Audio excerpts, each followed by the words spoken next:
Get ready for your dictation. The dictation starts in 5, 4, 3, 2, 1.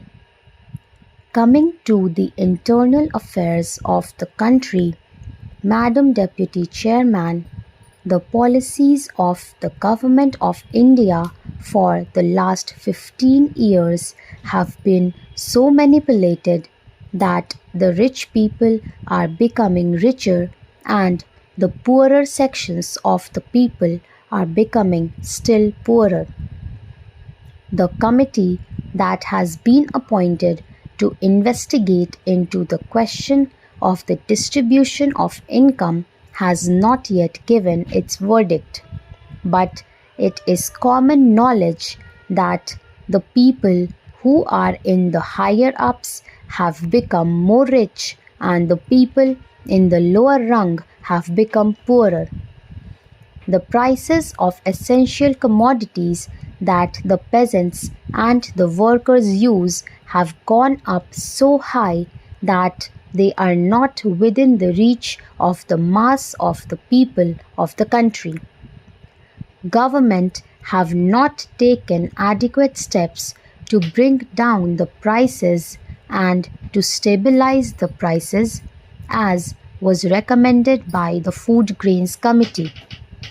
We are now in the third plan. While the plans are progressing, the number of the unemployed in the country is increasing. This is a very anomalous position. It is the government alone that can explain why, in spite of the plans, the unemployment problem is becoming more and more acute. As was rightly pointed out yesterday by some speakers, our agriculture has not been paid due attention that should have been paid to a country where 80% of the people live on land. Some 3 or 4 years back, when Mr. Ajit Prasad Jain was the Food and Agriculture Minister, he was made to resign under shady circumstances as one who had proved not capable of solving the food problem in the country. A suggestion was thrown that the portfolio of agriculture should be handled by an important and senior member of the cabinet, and particularly in the states by the chief ministers of the states. But nothing of the sort has happened. Whatever increase in food grains output we have obtained is not because of any increase in the yield per acre, but because of extensive cultivation. More land has been brought under cultivation and some irrigation facilities have now been provided. But the increase that we have seen is not in keeping with the demand that is necessary for us to feed 400 millions in India. So, whatever industrial development we want, the basic factor is that our agricultural economy should be improved. For that, all efforts should be made, more fertilizers should be used, and new methods of cultivation should be employed for growing more food crops and for growing other cash crops.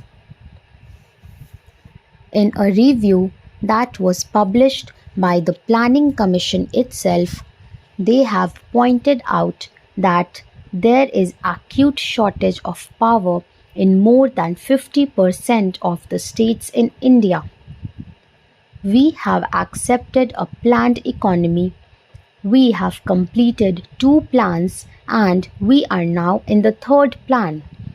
I do not know why the Planning Commission or the planners concerned did not foresee this shortage of power in most of the states in India and why they did not plan generation of more power so that people will not accuse the state governments or the planning commission that they did not work out the plans properly in order to have more industries and to have more food grains produced through lift irrigation. In most of the states, in Andhra, in West Bengal, in Bihar, in Karnataka, there is power shortage. Whatever power is available now is being rationed. There are thousands of units of small scale industries which are not working for want of power, and there are thousands of lift irrigation pumps which are denied power supply for purposes of irrigating their lands, and wherever power is supplied, it is supplied during nights, which is not very convenient to make use of the power and use the power for agricultural purposes.